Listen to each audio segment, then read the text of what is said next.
Hello friends, welcome to my YouTube channel go for success. आज मैं आपको बताऊंगी वस्तु विनिमय के बारे में। वस्तु विनिमय किसे कहते हैं, अर्थ, परिभाषा, विशेषताएं, लाभ और इसकी कठिनाइयां। वीडियो स्टार्ट करने से पहले मैं आपको बता दूं कि मैंने अर्थशास्त्र से रिलेटेड बहुत सारी वीडियोस बनाई हुई हैं, जिनका लिंक मैंने डिस्क्रिप्शन में दिया है, आप उसे जरूर देख लीजिएगा। और ये वीडियो भी एक सब्सक्राइबर के द्वारा रिक्वेस्टेड है, वीडियो को जरूर देखिएगा। तो चलिए हम स्टार्ट करते हैं। तो सबसे पहले हम देखेंगे विनिमय किसे कहते हैं, यानी कि वस्तु विनिमय को समझने के लिए हम सबसे पहले विनिमय का अर्थ देखेंगे। तो अंग्रेजी में विनिमय को हम एक्सचेंज कहते हैं। अब हम इसके अर्थ को समझेंगे तो दो पक्षकारों के मध्य होने वाले ऐच्छिक, वैधानिक और पारस्परिक धन के हस्तांतरणों को विनिमय कहते हैं। इसका मतलब यहाँ पे ये है कि दो पक्षकार, यानी कि किसी भी विनिमय को करने के लिए दो पक्षकार होने चाहिए, दो व्यक्ति, दो या दो से अधिक व्यक्ति होने चाहिए, ठीक है, के मध्य, उनके बीच में उनकी इच्छा से, यानी कि ऐच्छिक, उनकी इच्छा से, वैधानिक यानी कि जो वैध हो, ठीक है, वैध तरीके से और लीगल तरीके से तथा पारस्परिक धन के हस्तांतरण को विनिमय कहते हैं।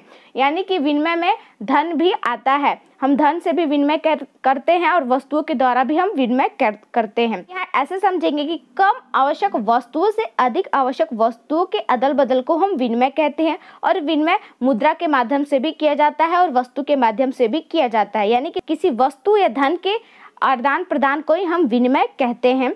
तो आगे हम देखेंगे वस्तु विनिमय। तो सबसे पहले हम देखेंगे वस्तु विनिमय का अर्थ, ठीक है। वस्तु विनिमय का अर्थ वह प्रक्रिया जिसमें दो व्यक्ति अपनी अपनी वस्तुएं बिना मुद्रा की सहायता लिए एक दूसरे से अदलते बदलते हैं। यानी कि वस्तु विनिमय का क्या मतलब, विनिमय का मतलब हो कि दो व्यक्ति एक दूसरे से ऐच्छिक तौर पे वस्तुएं या धन अदलते बदलते हैं, उसको हम विनिमय कहते हैं। लेकिन वस्तु विनिमय क्या होते हैं, यानी कि हम यहाँ पर भी अदल बदल ही करते हैं, लेकिन किस चीज का, केवल वस्तुओं का, ना कि धन का, ठीक है। तो यहाँ पे क्या कहा गया है कि वह प्रक्रिया जिसमें दो व्यक्ति, यहाँ पर भी दो ही व्यक्ति होंगे, जो अपनी अपनी वस्तुएं मुद्रा की सहायता के बिना, यानी कि बिना मुद्रा की सहायता लिए एक दूसरे से अदलते बदलते हैं, हम उसी को वस्तु विनिमय कहते हैं, ठीक है। तो अब हम वस्तु विनिमय की परिभाषा देखेंगे, उसके बाद मैं इसका उदाहरण भी आपको बताऊंगी। तो चलिए सबसे पहले हम परिभाषा देख लेते हैं। मिस्टर थॉमस, इन्होंने क्या कहा है वस्तु विनिमय के लिए, तो एक वस्तु का दूसरी वस्तु से प्रत्यक्ष रूप में अदल बदल करना वस्तु विनिमय कहलाता है। यानी कि एक वस्तु का दूसरी वस्तु से प्रत्यक्ष रूप से अदल बदल करना ही विनिमय कहलाता है। इन्होंने भी वही बताया है, यानी कि एक वस्तु का दूसरे वस्तु से वैधानिक तरीके से या प्रत्यक्ष तरीके से अदल बदल को ही हम वस्तु विनिमय कहते हैं। अब हम इसको उदाहरण के द्वारा समझेंगे, जिससे आपको बहुत अच्छे से समझ आएगा। तो देखते हैं इसका उदाहरण क्या है।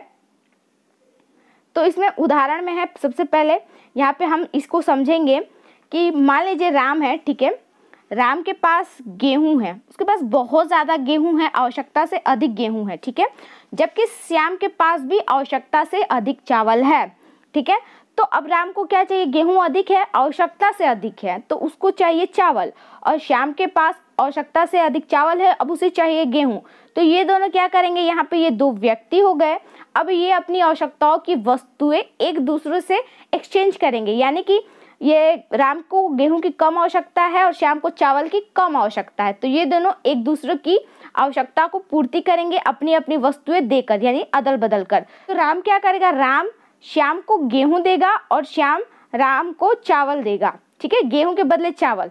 तो इस प्रकार ये क्या हुआ, वस्तु विनिमय हो गया यहाँ पर, ठीक है। यहाँ राम की जरूरत पूरी हो गई और श्याम की भी जरूरत पूरी हो गई, दोनों को कोई भी नुकसान नहीं हुआ, ठीक है। तो यहाँ पे क्या तरीका है, राम और श्याम दो व्यक्ति भी हैं, गेहूं है और चावल है, मतलब दोनों के एक दूसरे की वस्तुओं की आवश्यकता भी है, वैधानिक भी है, यहाँ पे कोई लड़ाई झगड़ा भी नहीं है, ठीक है। तो क्या हुआ, यह एक वस्तु विनिमय हुआ। अब मैं आपको एक और उदाहरण यहाँ पे बता दूंगी कि मान लीजिए, मतलब किसी मालिक के द्वारा अपने नौकर को उसकी सेवा का बदले में, यानी कि किसी मालिक का कोई नौकर है जो उसके यहाँ काम करता है, तो वो उसकी मजदूरी के रूप में उसे क्या देता है, गेहूं दे देता है, हर महीने से गेहूं दे देता है। तो क्या है, यह भी वस्तु विनिमय के अंतर्गत आएगा, क्योंकि उसने मुद्रा की जगह गेहूं दिया, तो यहाँ पर वो क्या है, वस्तु विनिमय, क्या पे वो सेवा के बदले गेहूं दे रहा है, ठीक है। तो आप इस तरीके से भी इसे समझ सकते हैं। अब हम आगे देखेंगे वस्तु विनिमय की शर्तें, यानी कि किसी वस्तु विनिमय को करने के लिए कौन कौन सी शर्तें चाहिए। तो सबसे पहले हम इसमें देखेंगे पिछड़ी अर्थव्यवस्था। पिछड़ी अर्थव्यवस्था का यहाँ मतलब क्या है, तो वो ये है कि एक पिछड़ी अर्थव्यवस्था में रहने वाले व्यक्ति की आवश्यकताएं सीमित होती हैं। यानी कि जब अर्थव्यवस्था हमारी पिछड़ी होती है तो हमारी आवश्यकताएं ज़्यादा नहीं होती, क्योंकि हम बहुत पिछड़े हुए होते हैं, बहुत थोड़ी ही हमारी आवश्यकता होती है। ठीक है, तो जब हमारी अर्थव्यवस्था पिछड़ी होती है तो हमारी आवश्यकता थोड़ी होती है, और जब हमें थोड़ी चीज़ों की आवश्यकता होती है तो हम किसी भी व्यक्ति से अपनी वस्तुएं अदल बदल करके काम चला लेते हैं, यानी वस्तु विनिमय हम आसानी से कर लेते हैं। तो क्या है, वस्तु विनिमय की शर्त है कि पिछड़ी अर्थव्यवस्था, अगर आपकी अर्थव्यवस्था पिछड़ी है, आपकी आवश्यकता सीमित है, आप वस्तु विनिमय कर सकते हैं। ठीक है, अब हम दूसरी इसकी शर्त देखेंगे। तो दूसरी है सीमित आवश्यकता। मैं आपको पहले ही बता चुकी, जब व्यक्ति की आवश्यकता सीमित होगी, मान लीजिए उसके पास अधिक चावल है, गेहूं नहीं है, दूसरे व्यक्ति से वो चावल देके गेहूं ले सकते हैं, यानी कि उसे ज़्यादा की आवश्यकता नहीं, थोड़े से की ही आवश्यकता है, तो ये वो अदल बदल करके अपना काम चला लेगा। तो क्या है, इसकी दूसरी शर्त यह है कि उसकी आवश्यकता सीमित होनी चाहिए। अब हम उसकी तीसरी शर्त देखेंगे, तो इसमें है दोहरे संयोग की उपस्थिति। इसका मतलब ये हुआ, मान लीजिए मेरे पास चावल है और मुझे गेहूं की आवश्यकता है, चावल मेरे पास बहुत अधिक है। तो अब दोहरे संयोग का मतलब ये हुआ कि किसी दूसरे व्यक्ति के पास क्या चाहिए, गेहूं होना चाहिए, अधिक आवश्यकता से अधिक गेहूं होना चाहिए, और उसे चावल की आवश्यकता होनी चाहिए, तभी तो मैं उसके साथ एक्सचेंज करूंगी, उसके साथ वस्तु विनिमय कर पाऊंगी। ठीक है, तो दोहरे संयोग की उपस्थिति होनी चाहिए, यानी कि मुझे जो जरूरत है वो किसी दूसरे व्यक्ति के पास अधिक होना चाहिए, तभी तो हम इस विनिमय को कर पाएंगे। ठीक है, तो ये भी हो गया। अब हम चौथा देखेंगे, मुद्रा अभाव। मुद्रा अभाव का मतलब ये है कि अगर हमारे पास मुद्रा का अभाव होगा, यानी हमारे पास पैसे नहीं होंगे, तभी हम वस्तु का विनिमय करेंगे, यानी कि हम अपनी वस्तु को किसी और को देंगे और दूसरी की वस्तु अपने पास लाएंगे, यानी कि हमारे पास पैसा नहीं है तभी हम ये काम करेंगे। ठीक है, तो यह हो गई हमारी चौथी शर्त। के आगे देखेंगे, तो आगे है वस्तु विनिमय से लाभ। ठीक है, तो अब हमें देखना है कि वस्तु विनिमय से क्या क्या लाभ होते हैं। तो सबसे पहला इसमें है सरलता।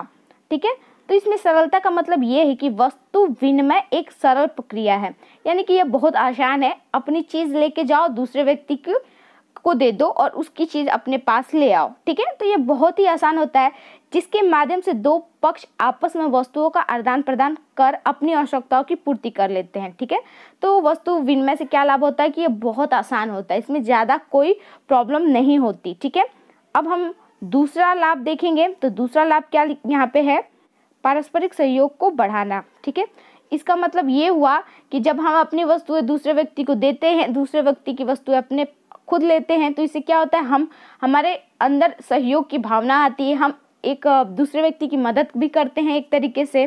ठीक है, आपसी प्रेम व्यवहार बढ़ता है, तो यह इसका एक और लाभ हुआ। तीसरा हम देखेंगे अधिकतम संतुष्टि। इसका मतलब क्या हुआ कि जब हम वस्तु विनिमय करते हैं तो व्यक्ति अपनी अतिरिक्त वस्तु को देकर अधिक आवश्यक वस्तु अपने पास रख लेता है या लेता है, तो इससे क्या होता है, हमें संतुष्टि मिलती है, क्योंकि हमने अपने मनचाही आवश्यकता की वस्तु प्राप्त कर ली। ठीक है, उसके बाद हम चौथा लाभ देखेंगे, तो दोनों पक्षों को लाभ। हाँ, ये भी बहुत बड़ी बात है, क्योंकि वस्तु विनिमय से दोनों पक्षों को लाभ होता है, तभी तो ये अच्छा है, यानी कि मुझे भी लाभ हो रहा है और मेरे सामने वाले व्यक्ति को भी लाभ हो रहा है, तो इसका यह सबसे बड़ा गुण है। हम देखेंगे वस्तु विनिमय की कठिनाइयाँ, यानी कि वस्तु विनिमय करने में कौन कौन सी कठिनाइयाँ आती हैं। तो इसमें सबसे पहला है दोहरे संयोग का अभाव। मैं आपको पहले ही बता चुकी, ये संयोग होना बहुत ज़रूरी है कि मुझे किसी चीज़ की आवश्यकता है और जो चीज़ मेरे पास अधिक है उसकी आवश्यकता दूसरे व्यक्ति को होनी चाहिए, तभी हम वस्तु विनिमय कर पाएंगे। अगर यह संयोग नहीं बन पाता है, किसी को मेरी वस्तु की आवश्यकता नहीं है और मुझे जो चाहिए वो उस व्यक्ति के पास नहीं है, तो हम वस्तु विनिमय नहीं कर पाएंगे।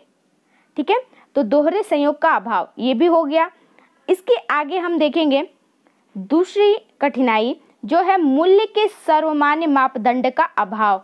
मान लीजिए मेरे पास एक पेंसिल है, ठीक है, और दूसरे व्यक्ति के पास एक पेन है, तो यहाँ पे मूल्य के सर्वमान्य मापदंड का अभाव ये हुआ कि मान लीजिए मार्केट में वो पेंसिल 10 रुपये की मिल रही है, ठीक है, और मार्केट में वो पेन 20 रुपये का मिल रहा है, तो इससे क्या होगा कि मैंने उस व्यक्ति को अपनी पेंसिल दे दी और उससे उसकी पेन ले ली, तो उससे क्या हुआ, पेन तो अधिक मूल्य का है और पेंसिल तो कम दाम की है तो उससे सामने वाले व्यक्ति को घाटा हुआ, नुकसान हुआ पैसों के मामले में, ठीक है। मैंने अधिक कीमती वस्तु लेकर कम कीमती वस्तु उसको दे दी, ठीक है। तो यहाँ पे क्या होता है, मूल्य के सर्वमान्य मापदंड का अभाव हो जाता है। वस्तु विनिमय के द्वारा हम वस्तुओं का सही मूल्य या माप नहीं निकाल पाते, ठीक है। अब हम देखेंगे इसकी तीसरी कठिनाई क्या है।